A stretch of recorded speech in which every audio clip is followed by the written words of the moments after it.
Okay, so let's get right into it. What if I told you that two of the biggest, most influential sci-fi franchises of all time, The Terminator and The Matrix, might not be two separate stories at all? What if they're actually two halves of one single epic saga? It's one of those fan theories that's been around forever, and it just refuses to die. So today, we're going to dig in and figure out where this whole idea came from and if there's any truth to it. And boom, here it is. The whole thing really kicks off with this pretty wild claim from an author named Sophia Stewart. She's not just saying the worlds are connected, she's saying that John Connor, the savior of the human race from the machines, literally grows up to become Neo. It's a bombshell of an idea, right? And it's one that has sparked decades of debate and even a massive lawsuit. So let's talk about Sophia Stewart.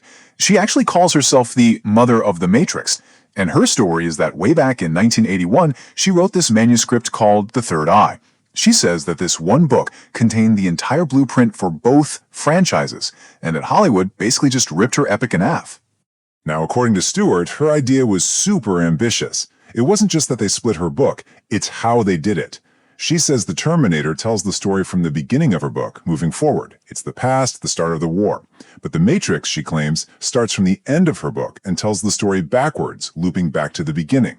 So you've got these two films supposedly telling one unified story about time and destiny, but running in opposite directions. So what's her proof? Well, the whole foundation of her argument is built on these parallels that she says are just too specific to be a coincidence. I mean, think about it. You've got a prophesized chosen one in both. You've got a hidden city for free humans named Zion, the whole man versus machine conflict, and even the idea of sentinels hunting our heroes. For Stewart, these weren't just common sci-fi ideas, they were direct lifts from her work. Well, you could probably guess what happened next. With claims this huge, a massive legal battle was pretty much guaranteed.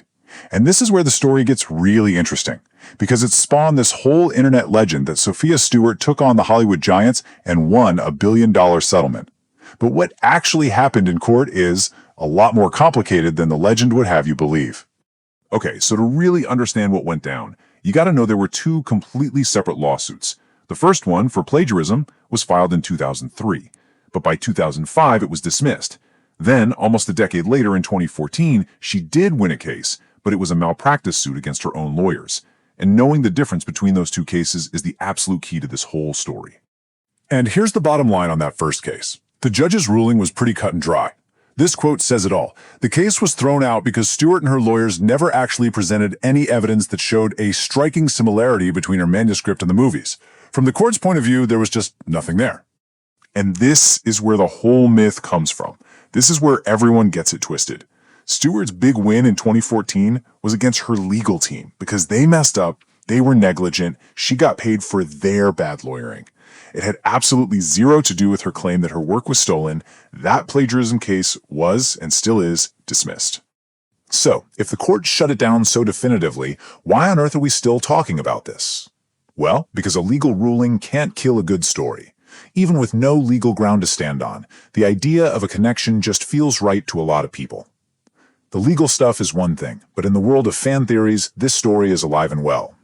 Yeah, just because the legal case fizzled out doesn't mean the theory died. Not even close. It actually blew up in fan communities, where people have come up with their own really creative ways to weave these two universes into one single, terrifying timeline.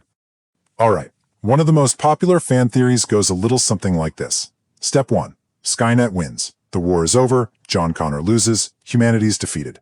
But then, the machines realize that hunting down every last human is inefficient. We're just too stubborn, too good at surviving, so they pivot. They start using human bodies as a massive biological computer network, and the only way to keep all those minds from rebelling, you plug them into a simulation, the very first version of the Matrix.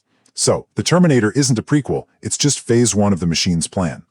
Now, as cool as that fan theory is, it hits some pretty major walls when you actually look at the official story from the movies. I mean, the way the war starts is totally different. In Terminator, it's a nuclear apocalypse. In The Matrix, it's humans blocking out the sun. The timelines are off by like 100 years. And maybe the biggest deal breaker, Skynet wants to wipe us out, period. The machines in The Matrix need us to survive. The plot holes are just too big to really make it work. So, if the plot doesn't line up and the lawsuit failed, why can't we let this theory go? Well, maybe the connection isn't about plot points and timelines. Maybe it's deeper than that. What if these two stories feel connected because they're tapping into the exact same fears we all have about where we're headed? And this is where you find the real connection, the shared DNA. It's not in the story details, it's in the themes. Both are about our deep-seated fear of technology getting smarter than us. Both are about humanity's last desperate fight against a machine intelligence. They both give us a messiah who's supposed to save everyone, and they both make us ask if our fate is sealed or if we have free will. They're both stories about a nightmare future that we built ourselves. When you boil it all down, these aren't just cool action movies, they're powerful warnings. They perfectly captured the anxiety of the late 20th century. Fears about AI, automation, and this growing sense that our own creations were starting to get away from us.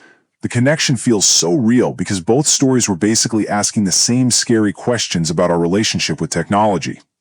So what's the final verdict? Is it one epic story that was chopped in half? Is it a clever puzzle that fans have managed to piece together, or is it something else? Are these two massive stories just two different mirrors, reflecting the very same fears we have about the future we're creating right now? In the end, I guess that's for you to decide.